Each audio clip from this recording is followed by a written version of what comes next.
함께 보실 하나님 말씀 열왕기하 8장 16절에서 24절까지 말씀입니다.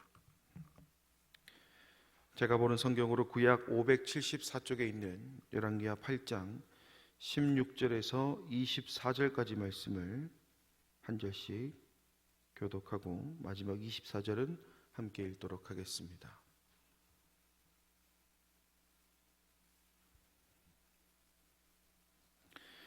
이스라엘의 왕 아합의 아들 요람 제5년에 여호사밧이 유다의 왕이었을 때에 유다의 왕 여호사밧의 아들 여호람이 왕이 되니라.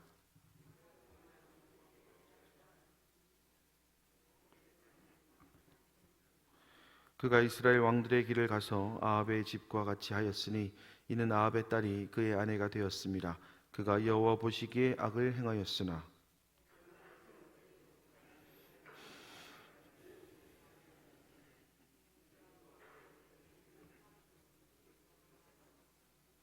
여호람 때에 에돔이 유다의 손에서 배반하여 자기 위에 왕을 세운 고로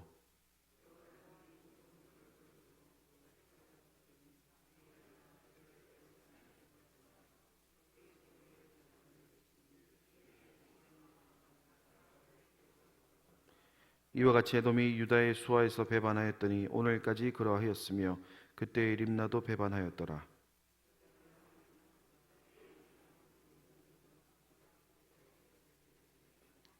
같이 읽겠습니다. 여호람이 그의 조상들과 함께 자매 그의 조상들과 함께 다윗성에 장사되고 그의 아들 아하시아가 대신하여 왕이 되니라. 아멘. 오늘 본문의 말씀은 남유다의 제5대 왕인 여호람의 이야기를 기록하고 있습니다. 먼저 19절 말씀을 한번 읽어보도록 할게요. 여호와께서 그의 종 다윗을 위하여 유다 멸하기를 즐겨하지 아니하셨으니 이는 그와 그의 자손에게 항상 등불을 주겠다고 말씀하셨음이더라. 오늘 본문에 등장하는 이 여호람이라는 사람은 북이스라엘의 여호람과 동명이인으로 여호사밧의 아들입니다. 그리고 여러 왕들이 그러했듯이 하나님 보시기에 악을 행한 사람이었다라고 평가되는 사람이죠. 하지만 한 가지 흥미로운 점은 좀 전에 읽었던 19절 말씀에 기록되어 있는데 바로 유다 멸하기를 즐겨하지 아니하셨다라는 하나님의 모습에서 좀 흥미로운 점을 발견하게 됩니다. 우리가 알고 있는 사실 한 가지 중에 하나님 보시기에 악을 행한 사람들은 모두 결말이 좋지 않았습니다. 그리고 그것이 일반적으로 적어도 우리가 생각하는 적어도 하나님 보시기에 악을 행한 사람들에게 임할 당연한 결말이라고 할 수가 있겠죠. 그렇기 때문에 오늘 19절에서 나오는 유다 멸하기를 즐겨하지 아니하셨다라는 하나님의 이러한 모습이 이해가 되지 않는 것이 사실입니다. 더군다나 19절 하반절을 보면 유다 멸하기를 즐겨하지 않으셨다로 끝나는 것이 아니라 그와 그의 자손에게 항상 등불을 주겠다라고 기록하고 있으니 조금 더 이해가 안 되는 것이 사실입니다. 옛말에 미운 놈 떡 하나 더 준다라는 그런 말이 절로 생각나지 않습니까?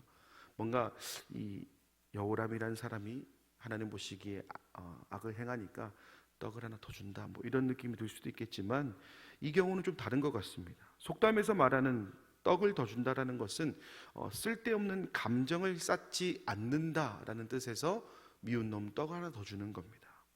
좋은 것으로 그 관계를 유지하는 데에 이 속담의 목적이 있다면 오늘 하나님께서는요 굳이 이 여호람이라는 사람과의 관계에서 그렇게 하지 않으셔도 상관없는 분이시다라는 것이죠. 그럼 이유가 좀 궁금합니다. 미운 놈 떡 하나 더 주는 그런 이유가 아니라 하나님 보시기에 악을 행하였음에도 불구하고 그와 그의 자손에게 등불을 주겠다고 말씀하신 이유가 무엇이겠냐라는 겁니다. 다시 한번 19절의 말씀을 읽어보도록 할게요. 여호와께서 그의 종 다윗을 위하여 유다 멸하기를 즐겨하지 아니하셨으니 이는 그와 그의 자손에게 항상 등불을 주겠다고 말씀하셨음이더라. 자, 여러분 찾으셨습니까? 그 이유를 뭐라고 얘기하고 있냐면 그의 종 다윗을 위한 것이다 라고 성경은 말하고 있습니다. 다시 말해서 하나님께서 다윗과 맺은 언약을 기억하셨기 때문에 그 언약을 이루어 주시기 위해서 하나님 보시기에 악을 행하였음에도 불구하고 등불을 주셨다라고 성경은 말하고 있습니다. 그리고 하나님과 다윗이 맺은 언약은 사무엘하 7장 12절에 기록되어 있는데 이렇게 기록합니다. 내 수완이 차서 내 조상들과 함께 누울 때에 내가 내 몸에서 날 내 씨를 내 뒤에 세워 그의 나라를 견고하게 하리라. 내가 내 몸에서 날 내 씨를 내 뒤에 세워 그의 나라를 견고하게 하리라. 이 약속의 조건은 다윗에게서 날 씨, 곧 다윗의 후손들이 왕으로 재임하는 모든 기간에 그들을 왕으로 세워 나라를 견고하게 하시겠다라는 확실한 언약에서 비롯된 것입니다. 여기서 우리는 한 사람의 이 바른 신앙이 많은 사람에게 유익이 된다는 사실을 보게 됩니다. 이는 다윗에게만 있었던 언약이 아니라 아브라함에게도 있었던 언약입니다. 아브라함은 하나님의 벗이라 불릴 만큼 그의 믿음을 인정받았던 사람이죠. 그의 믿음이 무너져도, 그냥 무너져도 아무런 문제가 없었을 소돔성, 그곳에 사는 그의 조카 롯을 구원해 주신 것이 대표적인 언약의 모습일 것입니다. 물론 하나님 보시기에 악을 행하는 것 옳은 일은 아닙니다. 또한 하나님 보시기에 악을 행한 다윗의 후손이 이 언약 때문에 인생을 마음대로 살았던 것은 더더욱 아닐 것입니다. 그럼 무엇이겠습니까? 바로 한 사람의 바른 신앙이 요구된다는 겁니다. 적어도 하나님께서 믿음의 사람을 부르실 때의 기준은 그가 가진 재산이나 지식, 사회적 권위와 명예와 같은 것이 아니라 오로지 바른 신앙. 결국 이러한 기준은 오늘 살아가는 우리에게도 동일하게 적용되는 부분이라 할 수가 있겠습니다. 오늘 우리는 이 새벽을 깨우며 그저 숙제하듯이 예배를 드리고 기도하러 온 것이 아닙니다. 하나님께 나의 첫 시간을 드리며 그 관계를 견고하게 하기 위함도 있지만 누구에게도 말하지 못할 기도의 제목도 포함되어 있는 것이 사실입니다. 하지만 정작 기도 드릴 때의 마음과 끝나고 집으로 돌아갔을 때의 마음, 또는 그렇게 열심을 다해 기도했음에도 불구하고 만나게 될 수많은 삶의 문제들을 만났을 때의 마음은 분명 한 사람의 마음에서 출발했음에도 불구하고 나타나는 결과는 다릅니다. 그럴 때 가장 먼저 드는 생각이 아마 실망이라는 단어 아니겠습니까? 내가 이러려고 기도했나? 하나님 왜 날 버리십니까? 왜 나에게 이러한 결과를 주십니까? 라는 그런 마음이 들지 않겠습니까? 열심을 다해 신앙생활을 했던 것에 대한 결과가 그러하다면 더욱더 내가 열심을 다해 기도하고 신앙생활했던 결과가 좋지 못하다면 그것을 받아들이는 데는 아마 많은 어려움이 있을 것 같습니다. 그러나 우리가 잊지 말아야 될 한 가지가 있습니다. 그것은 바로 하나님께서 인정하셨던, 오늘 여호람의 악행이 있었음에도 불구하고 용서받을 수 있었던 이유가 되었던 다윗의 인생이 어쩌면 우리의 인생과 다를 바가 없었던 인생이었다는 것이죠. 아니, 우리가 평생을 살아도 겪어보지 못했을 일들을 모두 겪은 사람이 다윗입니다. 아들의 반역을 목도했을 때는 정말 죽고 싶은 심정이었을지도 모릅니다. 이 모든 일을 다 겪은 다윗이었지만 그의 선택은 우리가 잘 알고 있듯이 하나님이었습니다. 그리고 그런 선택을 한 다윗과 하나님은 언약을 맺으셨습니다. 네 뒤로 나타날 그 사람들을 네 뒤에 세워서 그의 나라를 견고하게 하리라. 오늘 우리의 이야기를 한번 가져와 볼까요? 이 새벽을 깨우며 하나님께만 소망이 있음을 고백하며 하나님께 매달리며 눈물로 기도하러 이 자리에 오지 않으셨습니까? 물론 우리의 기도가 기도를 드릴 때의 마음과 끝나고 집으로 돌아갔을 때의 마음, 그리고 그렇게 열심을 다해 기도했음에도 불구하고 만나게 될 삶의 수많은 문제들을 만났을 때 마음은 분명 한 사람의 마음이었음에도 불구하고 결과는 다를 것입니다. 우리는 그런 인생을 살아왔으니까요. 하지만 곰곰이 한번 생각해 보십시오. 우리가 그런 인생을 살아온 것과 비례하여 하나님의 은혜의 순간을 경험했던 기억들도 분명히 있을 것입니다.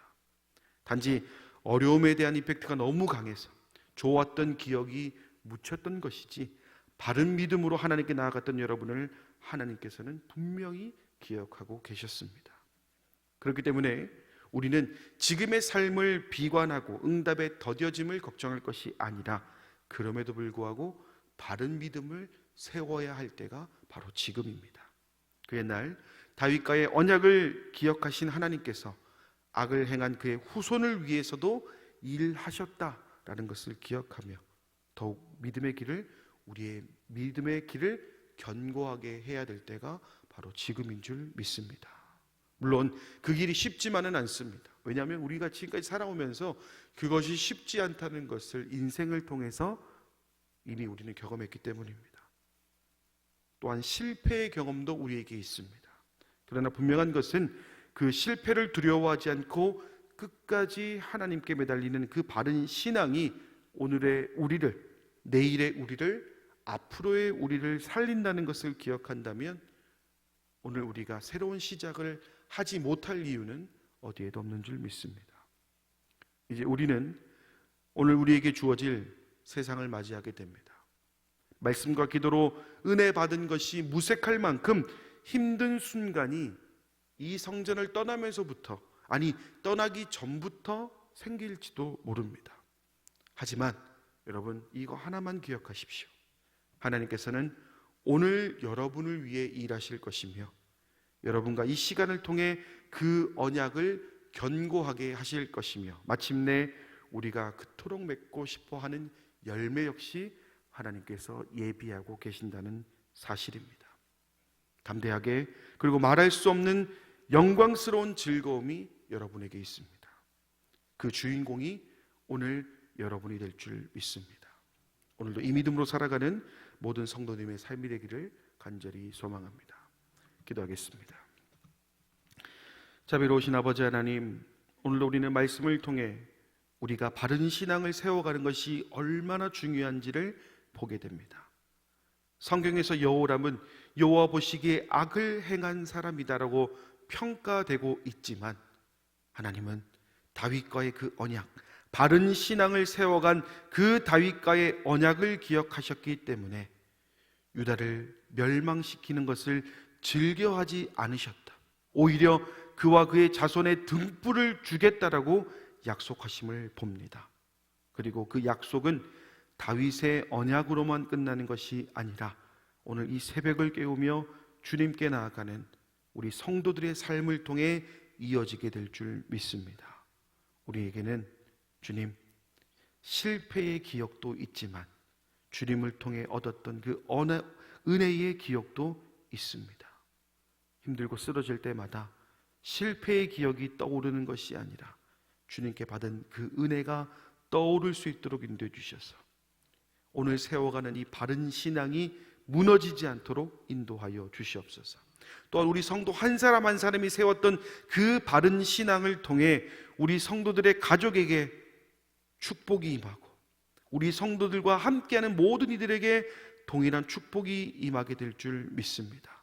힘들고 어렵지만 이 바른 신앙을 세워가는 것을 즐겨하는 우리 가자 공동체 될 수 있도록 역사하여 주시옵소서. 오늘도 주님 앞에 귀한 예물 올려드리는 손길이 있습니다. 이 손길 주님 기억하여 주시고 주님께 올려드리는 것에 인색한 인생이 아니라 하나님께 어떻게 하면 사랑을 더 고백할 수 있을까라는 그 고백의 예물이 될 줄 믿사오니 이 예물 쓰이는 곳곳마다 그리스도의 향기나는 일들 가득할 수 있도록 인도하여 주시옵소서. 더 깊은 기도의 자리로 나아갑니다. 그곳에서 내가 느끼지 못했던 감정들, 내가 보지 못했던 하나님의 응답을 볼 수 있는 오늘의 시간 될 수 있도록 주님 역사하여 주시옵소서. 모든 말씀 예수님의 이름으로 기도드립니다. 아멘. 하늘에 계신 우리 아버지, 아버지의 이름을 거룩하게 하시며 아버지의 나라가 오게 하시며 아버지의 뜻이 하늘에서와 같이 땅에서도 이루어지게 하소서. 오늘 우리에게 일용할 양식을 주시고 우리가 우리에게 잘못한 사람을 용서하여 준 것 같이 우리 죄를 용서하여 주시고 우리를 시험에 빠지지 않게 하시고 악에서 구하소서. 나라와 권능과 영광이 영원히 아버지의 것입니다. 아멘. 우리 시간 주신 말씀 생각하면서 함께 통성으로 기도하겠습니다. 자비로우신 아버지 하나님, 은혜와 사랑을 감사드립니다. 오늘 이 새벽을 깨우며 주님께만 소망이 있음을 기억하고 주님께만 소망이 있음을 고백하는 가장 공동체의 기도가 있습니다. 그리고 오늘의 기도는 다른 여러 기도 제목들도 있겠지만 주님, 오늘 우리가 세워야 될 그 바른 신앙에 모든 초점을 맞추고 내가 결과를 바라보고 신앙생활하는 것은 아니지만 주님께서는 이미 다윗을 통해 바른 신앙을 세워가는 인생이 얼마나 중요한지, 바른 신앙을 세워야 될 이유가 무엇인지를 보여주셨기 때문에 오늘 우리의 기도는, 오늘 우리의 신앙은, 오늘 우리의 시선은 역시나 하나님입니다. 주님, 우리의 선택이 틀리지 않았다는 것을 주님께서 오늘 우리의 삶을 통해, 우리의 모습을 통해, 우리가 걸어갈 길을 통해 보여주실 줄 믿사오니 힘들고 지칠 때마다 사랑하는 내 아들아, 사랑하는 내 딸아, 내가 너와 함께한다. 주님께 손 붙잡아 주셔서 우리 가장 공동체 모든 성도들의 바른 신앙이 세워가는 데 부족함이 없도록 역사하여 주시옵소서.